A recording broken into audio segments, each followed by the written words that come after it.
These curious stone circles are something that have intrigued Professor Yuris Zarins. Each year he comes out from the University of Missouri to organize and lead the survey teams out into the desert for months at a time. And each year he's found more of these unexplained circles of stone. They're about 4 to 5 yards wide and made of 3 or 4 different stacks of stone in a circle. And sometimes they're single, sometimes they're part of what I call a complex, with 3 or 4 circles attached to them, sometimes with a tumulus attached to them. And sometimes they have a tail, don't they? Sometimes they have a small tail attached to them, and sometimes they spread for 4 to 5 miles over the countryside, which indicates to me that there was an area where people came to constantly and returned to constantly. My interpretation is that these were transhuman pastoralists, people who lived in the area from at least the 6th millennium BC down to about the 2nd millennium BC, when conditions in the environment in the area began to deteriorate. And aren't I right in thinking that you find them mainly on high ground? We find them mainly on high ground overlooking extinct river systems and extinct lakes, indicating that the climate was considerably different during this particular time period which I mentioned, and that the people moved around the countryside on a rather systematic basis, perhaps moving once or twice a year. Now, most of these circles have only got 2 or 3 stones standing, but some of them you found to be quite high, several meters. Some of the stones would, as recent excavations have shown in the Negev, probably were 4 to 5 yards high with an actual stone roof on them. Others, it would appear, were temporary structures with a superorganic structure made of tents or hide, something like that. And what sort of interpretation have archaeologists in the past given these? Archaeologists in the past haven't given any interpretation because they've never seen them before. Only with the exception of a couple of archaeologists in Palestine have they even recognized that these structures existed, and the other people have just merely dismissed them. It is the very important aspect of the survey here in Arabia which has shown that these people occupied a very peculiar ecological niche in the Near East. That is, an area that was fairly dry and less than 150 millimeters of rainfall today. When you get more than that rainfall, you start getting into habitable zones of other types of people. You've decided that they were enclosures, that people were living there and herding their goats and sheep into these things. But are you completely satisfied that that explains everything about these stone circles? No, we need to do actually a lot more to figure out just exactly who these people were and how they moved about the countryside. And I think here we can interject something, a little bit about a similar phenomenon which is related to these people, and I'm referring to the very phenomenal interest in rock art in the northern part of the Arabian Peninsula. Just like the Thamudic and the Sabaean inscriptions are so widespread throughout the peninsula, in the northern part of the country we see this fantastic amount of very early rock art, which I think, at least in a portion, is contemporary to the people who built these stone circles. And we have a fascinating account, for example, of how these people dressed with skirts, with necklaces, with wristlets, how they utilized throwing sticks, boomerangs, for example, how they hunted. Not only did they live in stone circles that we interpret as homesteads, but every so often on large-scale buttes we'll find stone circles that are 60 to 70, 80 meters, or 80 yards, for example, in diameter, which are way too large to accommodate a house, clearly indicating that people clustered together here for some type of purpose. Relating to that, in certain areas we have found remarkable sites which are, our only interpretation is that they're standing pillars. There were 2 sites located in northern Arabia 3 years ago, and another standing pillar site located in central Arabia just this last year. These are large-scale pillars weighing up to 4 tons each, sometimes up to 3 yards high, and they are aligned, placed upon a north-south axis facing the setting or rising sun, whatever you wish there. Clearly some kind of ceremonial aspect is involved here, and we excavated one of these particular structures, and they found out that these slabs had a sort of a small, round structure behind them. Nothing was found inside. Nothing indicates that they were used for houses. Nothing indicates that they were burial chambers. So, naturally, when archaeologists are faced with a situation, it's magic or religious. Another discovery of these last few years has been pottery from the Ubaid period of Mesopotamia at sites along Saudi's Gulf Coast. Again, it's new evidence showing that Arabia was not an isolated, empty desert in antiquity. And not unnaturally, the Saudis are particularly interested in Islamic sites. But it was only 10 years ago that the Saudi establishment believed that archaeological investigation into anything that predated the Prophet, that is, anything before the 7th century AD, was a heresy. And it was largely due to Professor Ansari, who's digging that caravan city at Afar, that this attitude was softened.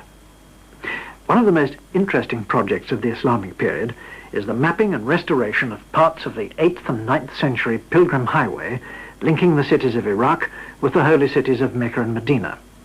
It was built by the wife of the famous Caliph Harun al-Rashid and was used for 450 years until the decline of Baghdad.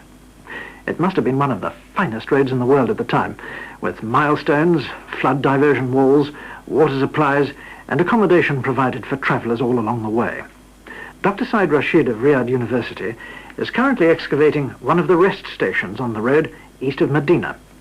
I knew that the road was marked by walls on either side, but was it also paved?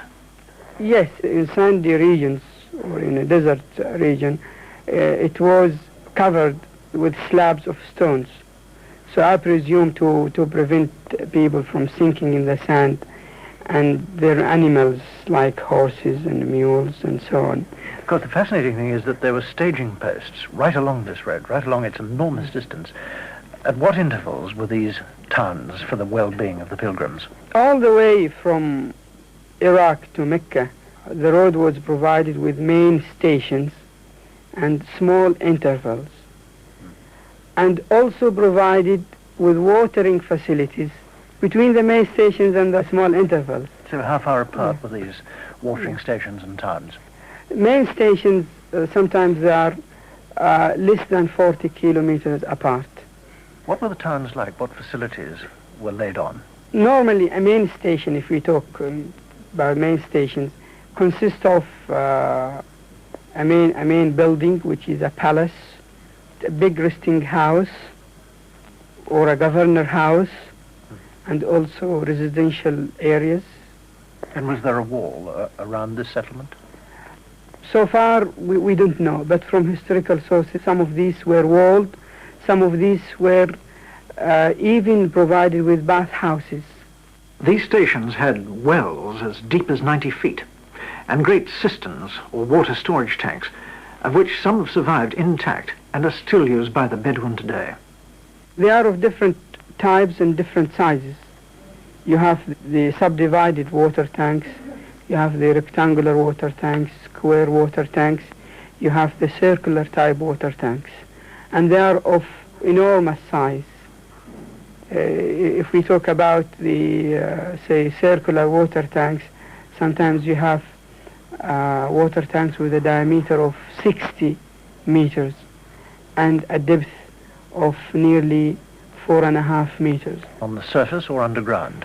They were built below ground level so to allow whatever water flow on the ground go through water canals into these water tanks. Dr. Rashid's excavation at Arubada near Medina is providing new information about such things as the layout of these staging posts, and perhaps they'll find how many permanent inhabitants there were. But the Saudis are only a few years into the enormous task of discovering their origins. But already, as Michael Rice explains, a good deal of progress has been made. If you look, for example, at the very important northwestern region of Saudi Arabia, around the great rock cities of Madain Salah, recently, in the last survey, a whole series of Romano-Nabatean period sites have been identified. Now, this is important because the Nabateans, who were an Arab kingdom, flourishing in the late centuries of antiquity into the early Christian centuries. The people who built the rose-red city of Petra. The people who built Petra, indeed, and the rose-red city of Madain Salah, which is perhaps not as well known as Petra, but is related directly to it. And they were important trading partners of the Romans. They sat across the western spice routes and controlled those, and they were indeed absorbed ultimately into the Roman Empire. Now, the extent of their domain has not been clear, and this season has identified a lot more small towns and even cities that are clearly part of the Nabatean dominion. Another area of interest in this year's survey must have been the rock carvings and collection of many more of these carvings, or the observing of many more. The early Arabians seem to have been obsessional artists. When they had nothing better to do, they drew things. And it really is quite extraordinary that every rock surface in Arabia has a very rich collection of drawings and engravings. Now, the importance of the ones that have been identified over the past few years, and a great many more in this last season, is the information which can be read out of these drawings, which represent people, the way they dressed, ritual, the animals that they hunted or herded. It can tell us a very great deal about the way of life of people in Arabia in very remote times, long before there were any written records or even any artifacts from which you could make a judgment. And this is really their importance, and I think we shall understand a very great deal more about, for example, the mechanics of herding societies in the future by a study of these drawings. Looking ahead now to the next 5 years, when the survey gets going again with renewed vigour, what do you feel are the hopes for this next 5 years in Saudi Arabian archaeology? Well, I think the past 5 years has produced such an enormous amount of material which you couldn't even speculate about before. But I've no doubt equally that there will be a great many new discoveries made. I think one of the most important areas that Arabia still has to give us is about the early development of man. As you know, the earliest sites of man's ancestors so far identified are in East Africa. Now, at the time, there was a substantial land bridge between East Africa and what today we call Arabia, and I think there's little doubt that we will find evidence of very early creatures, hominids, in Arabia. And this is going to be very important because we know that they existed, for example, in what is today Pakistan, parts of Iran, Afghanistan. Did they go across from Africa through Arabia to these eastern points, or were they autochthonous? We don't know. This is one of the things that I think we shall find out. I think we shall find a very great deal more about the movement of trade in remote times. And this is very important because where traders go, culture also goes with them. I've no doubt, too, that we will find new city settlements, perhaps in the northeast. Whatever it is, I'm quite sure that Arabia is full still of mystery and the magic of archaeology to reveal to us.